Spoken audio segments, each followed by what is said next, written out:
একাত্মবোধ হয়ে বলেছিল যে আর একটু ধাক্কা দেন, এই সরকার 90% পড়ে গেছে, 10% বাকি আছে। এই ধরনের ভয়েসকে যারা সাথে রেখেছেন, আমাদের দল তাকে এই গলাচিপা 10 মিনা আসনকে তাকে সমঝোতা করেছেন তার সাথে। এটা আমাদের জন্য একটা গর্বের বিষয়। আমরা আজকে যে ক্যান্ডিডেট হয়েছে আমার ছোট ভাই, তাকে সে একটি দলের প্রধান হতে পারে, তাকে আমরা কি বলতে পারবো, আমরা কিন্তু তোমাকে দিয়েছি, মূল্যায়ন করেছি। এখন আমাদের সেই মূল্যায়নের সময়, দল যেহেতু তাকে মূল্যায়ন করেছে, আমরা যেহেতু এই দেশে গলাচিপা 10 মিনা আমরা বিএনপি করি, আমাদের বিএনপির পরিবারে আমরা যারা আছি, আমাদের নেতাকর্মী যারা আছি, যারা বিএনপিকে ভালোবাসে, যারা তারেক রহমানের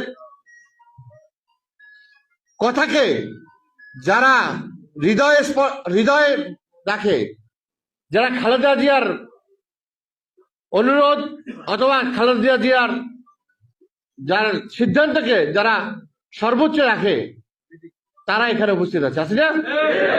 আমরা এই দল যাকে নমিনেশন দিয়েছে, ইনশাল্লাহ আমরা তার পাশে থাকব এবং তার পাশে কাজ করব।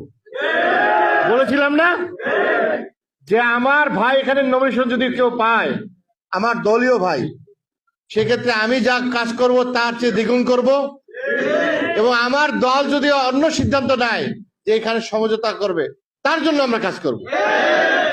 এখন আমাদের দল আমাদেরকে মনে করেছে যে আমাদের চেয়ে যার সাথে সমঝোতা করা হয়েছে তাকে মূল্যায়ন করতে হবে, যে বিগত ফ্যাসিস্ট বিরোধী আন্দোলনে যে একটি সারা বাংলাদেশে না সারা পৃথিবীতে এই স্বৈরাচার বিরোধী একটি কণ্ঠস্বর ছিল, তাকে মূল্যায়ন করেছে।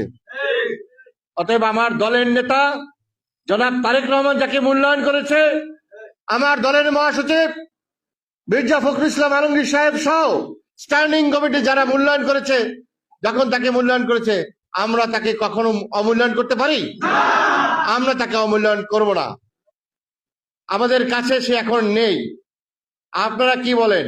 আপনারা যদি বলেন তার পক্ষ আমরা করব না, আপনারা যদি বলেন আপনি স্বতন্ত্র নির্বাচন করবেন বা আপনি এই দলের বাইরে যাবেন, আমি সেটা যাব, কিন্তু দলের বাইরে আমি যেতে পারবো না। এই দল থেকে বেরোয় আপনাদের পাশে থাকবো।